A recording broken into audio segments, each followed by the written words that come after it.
তিন দফা দাবি আদায় প্রধান উপদেষ্টার বাসভবন অভিমুখে বাংলাদেশ প্রকৌশল বিশ্ববিদ্যালয় বুয়েটের আন্দোলনরত শিক্ষার্থীরা ব্যাপক পুলিশি বাধার মুখে পড়েন গতকাল বুধবার। শিক্ষার্থীদের ছত্রভঙ্গ করতে দফায় দফায় সাউন্ড গ্রেনেড ছোড়াসহ লাঠিচার্জ ও বেধড়ক মারধর করে পুলিশ। আন্দোলনরত শিক্ষার্থীদের ওপর পুলিশি আক্রমণের বিভিন্ন ছবি ও ভিডিও চিত্র সামাজিক মাধ্যমে ছড়িয়ে পড়লে নিন্দার ঝড় ওঠে। এদিকে আজ বৃহস্পতিবার ঢাকা মেট্রোপলিটন পুলিশের ফেসবুক পেজে পুলিশি আক্রমণের একটি ছবি শেয়ার করে দাবি করা হয়েছে, শিক্ষার্থীর মুখ চেপে ধরা যে ছবিটি সোশ্যাল মিডিয়ায় প্রকাশিত হয়েছে সেটি আর্টিফিশিয়াল ইন্টেলিজেন্স এআই প্রযুক্তি ব্যবহার করে তৈরি। একই দাবি করে ডিএমপি নিউজও একটি প্রতিবেদন প্রকাশ করেছে। ডিএমপি সংবাদ বিজ্ঞপ্তিতে দাবি করেছে, সম্প্রতি ঢাকা মেট্রোপলিটন পুলিশের রমনা বিভাগের উপপুলিশ কমিশনার মোহাম্মদ মাসুদ আলমকে নিয়ে আর্টিফিশিয়াল ইন্টেলিজেন্স এআই প্রযুক্তি ব্যবহার করে তৈরি এক ছাত্রের মুখ চেপে ধরার একটি ছবি বিভিন্ন গণমাধ্যম ও সামাজিক যোগাযোগ মাধ্যমে প্রকাশিত হয়েছে, যা ঢাকা মেট্রোপলিটন পুলিশের দৃষ্টিগোচর হয়েছে। এতে আরও বলা হয়, কে বা কারা সম্পূর্ণ উদ্দেশ্যমূলকভাবে উক্ত ছবিটি তৈরি করে অহেতুক জনমনে বিভ্রান্তি ছড়ানোর চেষ্টা করেছে। ছবিটি গভীরভাবে পর্যবেক্ষণ করলে বোঝা যায় তা সম্পূর্ণ এআই প্রযুক্তি ব্যবহার করে তৈরি এবং বাস্তবতা বিবর্জিত। ডিএমপি জানায়, একজন দায়িত্বশীল পুলিশ কর্মকর্তাকে নিয়ে জনমনে বিভ্রান্তি তৈরির উদ্দেশ্যে তৈরি ছবি ও তা প্রচারের সঙ্গে জড়িতদের এহেন কর্মকাণ্ডের তীব্র প্রতিবাদ ও নিন্দা জানায় ডিএমপি। একই সঙ্গে এ ধরনের মিথ্যা প্রচারণায় বিভ্রান্ত না হওয়ার জন্য ঢাকা মেট্রোপলিটন পুলিশের পক্ষ থেকে সর্বসাধারণকে অনুরোধ করা হলো।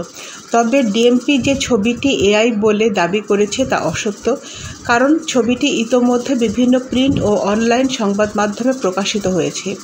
সংঘর্ষের ওই সময় একাধিক ফটোগ্রাফার একই ধরনের মুখ চেপে ধরা ছবি ক্যামেরায় ধারণ করেছেন। দ্য বিজনেস স্ট্যান্ডার্ডের ফটোগ্রাফার রাজীব ধরের তোলা এই ছবিটি তার গণমাধ্যমেও প্রকাশ করেছে। শুধু তাই নয়, ফটোগ্রাফার শেখ হাসানের একই রকমের একটি ছবি দিয়ে প্রথম পাতায় খবর প্রকাশ করেছে কালের কণ্ঠ। এছাড়া বাংলাদেশ প্রতিদিনের ফটোগ্রাফার জয়িতা রয় তার ক্যামেরায় তোলা ছবিটি নিজের ফেসবুকে পোস্ট করেছেন।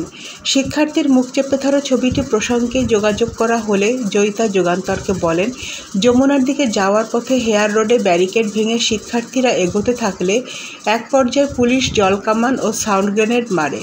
তারপর একজন ছাত্র তারা ধরে ফেলেন। আমি যে ছবিটা তুলেছি এটা ওই সময়ই তোলা।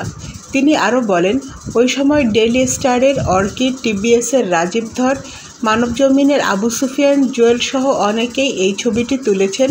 ফ্যাক্ট চেকিংয়ে যা জানা গেল সেটা হলো, জয়িতা রয়ের তোলা ছবিটি online.hit.com-এ সার্চ দিয়ে দেখা যায় শিক্ষার্থীর মুখ চেপে ধরা ছবিটি এআই জেনারেটেড নয়, তবে মূল ছবিটি ক্রপ করে ডিএমপি প্রকাশ করা ছবিটিও সার্চ করে দেখা যায় এটি এআই জেনারেটেড নয়। আন্তর্জাতিক বার্তা সংস্থা এএফপির বাংলাদেশের সাবেক ফ্যাক্ট-চেক সম্পাদক কদরুদ্দিন শিশির তার ফেসবুক পোস্টে লেখেন, ছবিটি এআই জেনারেটেড নয়, পুলিশ ভুয়া দাবি করছে। এই ছবি রিয়েল এবং একাধিক রিয়েল ছবি ও ভিডিও দ্বারা সাপোর্টেড। কত বড় দুঃসাহস হলে মানুষকে মেরে আবার সেই মারার দৃশ্যকে এআই জেনারেটেড বলে দাবি করে ফেসবুকে পোস্ট দেয়। এ নিয়ে ডিএমপির মিডিয়া অ্যান্ড পাবলিক রিলেশনস বিভাগের উপকমিশনার মোহাম্মদ তালেবুর রহমান জানান, ইতোমধ্যে এ নিয়ে আমরা আনুষ্ঠানিক বক্তব্য দিয়েছি। এদিকে বুয়েট শিক্ষার্থীদের ওপর পুলিশের হামলা কোনোভাবেই গ্রহণযোগ্য নয় বলে এক বিবৃতিতে নিন্দা জানিয়েছে বুয়েট কর্তৃপক্ষ। এ ঘটনায় বুধবার রাতে শাহবাগে এসে শিক্ষার্থীদের কাছে দুঃখ প্রকাশ করেন ডিএমপি কমিশনার শেখ মোহাম্মদ সাজ্জাদ আলী। গত বছরের জুলাই-আগস্টে ছাত্র জনতার গণ-অভ্যুত্থানে পুলিশের অতি বল প্রয়োগে ভূমিকা নিয়ে দেশে বিদেশে ব্যাপক সমালোচনার জন্ম দিয়েছে। রাজনৈতিক পট পরিবর্তনের পর জগন্নাথ বিশ্ববিদ্যালয়ের শিক্ষার্থীদের আবাসনের দাবিতে আন্দোলনসহ বিভিন্ন সময় পুলিশের মারমুখী আচরণের নিন্দার জন্ম দিয়েছে। নয়নতারা নিউজ, ঢাকা।